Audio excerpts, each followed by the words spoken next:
The gathering of the world's leading developed and developing countries comes at a time of great peril amid slowing global growth, a food and energy crisis, and a climate emergency that has placed the planet on a dangerous trajectory. Geopolitical divides are contributing to global insecurity, triggering new conflicts and making it increasingly difficult to end old ones. There is a growing risk that the global economy will be divided into two parts, led by the two biggest economies, the United States and China. A divided global economy with two different sets of rules, two dominant currencies, two internets, and two conflicting strategies on artificial intelligence would undermine the world's capacity to respond to the dramatic challenges we face. This decoupling must be avoided at all costs.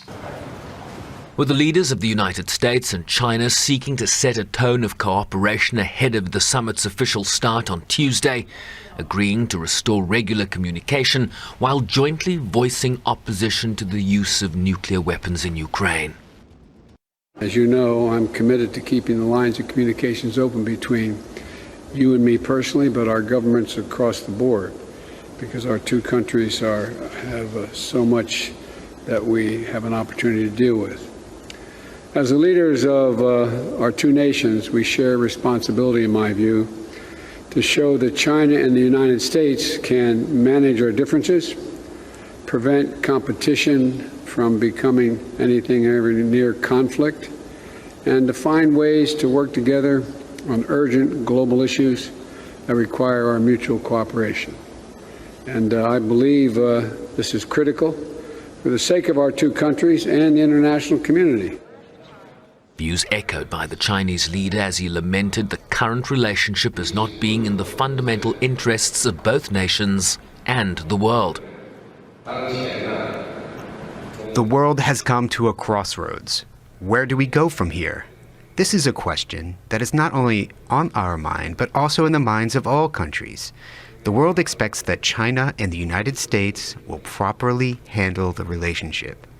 Our meeting has attracted the world's attention, so we need to work with all countries to bring more hope to world peace, greater confidence to global stability, and a strong impetus to common development. The presidency says Ramaphosa, who leads the only African country with a seat at the G20, would also chair an engagement of the African Union and NEPAD on Africa's value proposition and priorities ahead of Tuesday's summit. Among the key issues is a push from the UN chief for G20 support of a climate solidarity pact that would make extra efforts in this decade to keep the world's 1.5-degree temperature rise alive as efforts continue to engage wealthier countries and international financial institutions to provide the financial and technical assistance needed to help emerging economies accelerate their renewable energy transition. Antonio Guterres has also called for G20 economies to adopt a Sustainable Development Goals stimulus package that would offer governments of the Global South investments and liquidity in addition to debt relief and restructuring in order to help achieve the SDGs. Sherman Briceby's SABC News, New York.